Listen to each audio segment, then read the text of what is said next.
Assalamualaikum Ustaz. Waalaikumsalam warahmatullahi. Ini gini Ustaz, jadi saya mau cerita sedikit. Jadi ada teman ya kan. Jadi beliau itu masya Allah ibadahnya bagus, ibadah wajib, sunnah dan lain sebagainya, masya Allah bagus. Tetapi kenapa ya? Kok dia itu seringkali seperti kesurupan. Jadi bahkan dia nggak apa ya, bahasanya itu hampir 100% dikuasain jin tubuhnya. Padahal beliau rajin sholat, puasa sunnahnya jalan, dan ibadah sunnah lain juga jalan gitu. Tapi kenapa gitu? Padahal kalau kita pikir, ketika kita udah menjalankan kewajiban dengan baik, kemudian ibadah sunnah dengan baik, itu kan udah bisa menjadi perisai buat kita. Tapi kenapa kok masih bisa dikuasai oleh jin gitu? Itu gimana Ustaz? Bisa dibantu jelaskan? Ya, bismillah. Alhamdulillah, ini pertanyaan yang bagus nih ya. Jadi kenapa sih orang ini udah ibadahnya oke, sunnah, ibadah wajib, ibadah sunnah itu udah oke, terus dia orang yang soleh, dia orang yang alim, tapi kenapa dia masih ada gangguan? Nah, dia masih kena gangguan jin. Nah, ini dari beberapa rujukan yang kita kumpulkan. Jadi ada beberapa sebab kenapa setan itu bisa menguasai tubuh manusia. Ya, kalau kemarin kita ada bahas itu kenapa jin bisa masuk ke dalam tubuh manusia. Nah, sekarang dia bukan hanya masuk nih, dia masuk tapi dia juga menguasai tubuh manusia, sehingga terkadang manusia itu tidak sadar melakukan sesuatu yang di luar dari kuasanya, atau bahkan bisa sampai kesurupan padahal dia orang yang soleh. Nah, jadi di sini ada beberapa ayat. Jadi yang pertama itu di surah Az-Zukhruf ayat 36, penyebab kenapa jin itu bisa menguasai tubuh manusia. Allah di situ Allah firmankan di situ, a'udzubillahi minasyaitonirrajim, wa man ya'shu an dzikrir rahman nuqayyid lahu syaitonan fahuwa lahu qarin. Jadi ketika seseorang itu lalai dari berzikir kepada Allah, maka Allah akan biarkan setan itu menjadi teman baiknya, dan Allah akan ikat setan itu ke dalam dirinya. Nah, mungkin di masa lalunya dia lalai berzikir kepada Allah, berzikirnya macam-macam. Mungkin bisa jadi dia lalai untuk melaksanakan sholat 5 waktu. Mungkin dulu dia nggak kenal Tuhan, nggak kenal Allah, kemudian dia jarang beribadah. Nah, sekarang ketika dia mencoba untuk berubah, ketika dia coba untuk hijrah kembali kepada Allah, akhirnya ada setan-setan ini yang mencoba memblokade dia agar dia tidak dekat sama Allah. Kenapa? Ini sebagai balasan karena dulu dia lalai dari Allah. Wa man ya'shu an dzikrir rahman nuqayyid lahu syaitonan fahuwa lahu qarin. Jadi barang siapa yang lalai kepada Allah, maka Allah akan ikat dia dengan syaitan, dan setan ini akan dijadikannya teman pendampingnya atau sahabatnya. Jadi di mana-mana dia selalu dibisikin setan, dikuasain oleh setan. Kemudian sebab yang kedua, bisa jadi karena dosa dan kesalahannya di masa lalu. Jadi di surah mohon maaf saya lupa surahnya, kalau tidak salah di surah Asy-Syura ayat 221 sampai 222. Nah, nanti insya Allah kita sertakan referensinya. Jadi ada di ayat Al-Quran itu Allah bilang, ala unabbiukum ala man tanazzalu syayatin, maukah kalian aku tunjukkan kepada siapa setan ini akan turun. Nah, kemudian Allah melanjutkan lagi, una tanazzalu syayatin ala kulli man afakin athim. Jadi setan itu akan turun, setan akan masuk ke dalam tubuh orang yang afakin athim, orang yang senang berbuat dusta, yang pertama. Kemudian yang kedua adalah orang yang senantiasa berbuat dosa. Nah, ini hati-hati. Dosa dan dusta ini menjadi pintu utama jin bisa menguasai tubuh kita. Oke, mungkin sekarang dia sudah hijrah, dia orang yang alim, orang yang soleh, tapi di masa lalunya mungkin ini sebagai peringatan kepada dia, atau ini sebagai penghapus dosa bagi dia, atau sebagai pengangkat derajatnya dia, karena yang kemarin-kemarin dia udah berbuat dosa. Akhirnya Allah hapuskan dosanya melalui sakit yang dia derita. Entah itu nanti sakitnya mungkin memang gangguan jin, atau memang sakitnya dari segi yang medis, seperti itu. Jadi sebab yang kedua itu, setan akan menguasai manusia apabila manusia itu senang berbuat dosa dan dusta.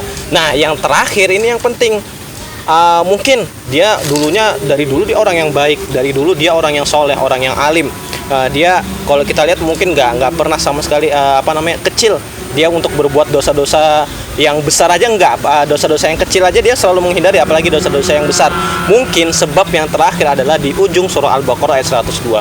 Wa ma hum bidharina illa biiznillah. Jadi kata Allah, tidaklah bangsa jin ini memberikan mudarat bagi kalian, tidaklah bangsa jin ini membuat kalian sakit, membuat kalian celaka, membuat kalian diganggu jin, illa biiznillah. Kuncinya di sini, kecuali ini atas izin Allah. Jadi yang terakhir ini yang penting, bisa jadi itu semua sebab karena udah memang izinnya Allah. Allah izinkan bangsa jin untuk masuk ke tubuh manusia sehingga itu bisa menjadi penggugur dosa-dosanya. Allah izinkan jin itu masuk ke dalam tubuhnya, membuat dia sakit itu untuk mengangkat derajatnya, sehingga nanti ketika dia bertemu kepada Allah, dia kembali kepada Allah, dia kembali dalam keadaan bersih, tidak ada dosa sama sekali. Nah, jadi kita jangan berputus asa. Kita jangan aku udah sholat nih 5 waktu, aku udah sholat tahajud, aku sudah sholat duha, tapi kenapa ya kok aku ini masih sakit, kok aku masih diganggu jin. Ingat di surah Al-Baqarah ini, akhir dari ayat 102, wa ma hum bidharina illa biidznillah. Tidaklah semua itu terjadi, tidaklah mereka itu bisa memberi kemudaratan kepada kita kecuali itu atas izin Allah. Hadirnya jin ke dalam tubuh seseorang itu atas izin Allah, untuk menguji dia, atau bisa jadi untuk memberi hukuman sebagai teguran karena selama ini jauh dari Allah. Allah tegur biar dia bisa kembali kepada Allah. Nah, jadi seperti itu. Jadi ada beberapa sebab. Yang pertama bisa jadi karena dia lalai kepada Allah masa lalunya, atau dia dulu sering berbuat dosa, apalagi dia sering berdusta. Nah, atau yang terakhir memang karena itu izin Allah. Seperti itu. Oke, baik Tat. Ini yang paling banyak sih Tat. Untuk pertanyaan kedua yang paling banyak ditanyakan orang. Apalagi sekarang ini kan banyak sekali nih ketika rumah kita merasa ada gangguan dalam hal kok setiap malam tuh ada suara aneh, misalnya langkah kaki, atau ternyata dicek nggak ada orang ya. Terus ayo kita undang Ustadz supaya dilihat kira-kira apa sih gitu. Jadi intinya itu bisa nggak sih manusia itu niat jin gitu. Iya gitu sih. Ya, pertanyaannya, bisa nggak sih manusia itu bisa ngeliat jin ya? Bisa nggak sih manusia melihat jin? Nah, ini perlu diluruskan ya. Jadi peruqyah yang syariah, ya, yang insya Allah syariah, itu tidak akan bisa melihat bangsa jin. Kenapa? Karena Allah sudah firmankan di dalam surah Al-A'raf ayat 27, itu Allah bilang, innahu yarakum huwa wa qabiluhu min haitsu la tarawnahum. Kata Allah, sesungguhnya iblis, ya, hunya itu kembali kepada iblis karena di sambungan ayat awalnya itu berbicara tentang iblis. Jadi sesungguhnya iblis yarakum, mereka melihat kalian, huwa wa qabiluhu, iblis dan sekutu-sekutunya dan teman-temannya, min haitsu la tarawnahum, dari arah yang kalian tidak akan bisa melihat mereka. Nah, jadi sampai kapanpun manusia tidak akan bisa melihat bangsa jin, apalagi dalam wujud aslinya. Nah, beda keadaan kalau dia yang menampakkan diri. Mungkin misalnya melihat penampakan, itu kan dia menampakkan ya, bukan kita yang melihat, tapi dia yang menampakkan. Tapi kalau orang itu terus-terusan melihat jin, terus-terusan melihat penampakan, ini hati-hati. Bisa jadi dia termasuk dari qabilahnya. Nah, karena kan di surah Al-A'raf tadi kan disebutkan huwa wa qabiluhu. Jadi yang bisa melihat bangsa jin itu adalah qabilahnya bangsa jin. Nah, kalau ada manusia yang bisa melihat bangsa jin, nah kalau saya bilang itu antara dua. Yang pertama, entah dia itu temannya setan. Kenapa temannya setan? Karena di ayat itu huwa wa qabiluhu, bangsa jin dan teman-temannya dan sekutu-sekutunya. Bisa jadi dia bisa melihat setan karena dia qabilahnya, karena temannya setan. Temannya setan ini apa? Macam-macam. Bisa jadi karena dia nggak beribadah sama Allah, atau mungkin karena dia memiliki jimat-jimat yang diagungkan, atau kebanyakan orang-orang yang bisa melihat bangsa jin itu karena ada jin-jin keturunan.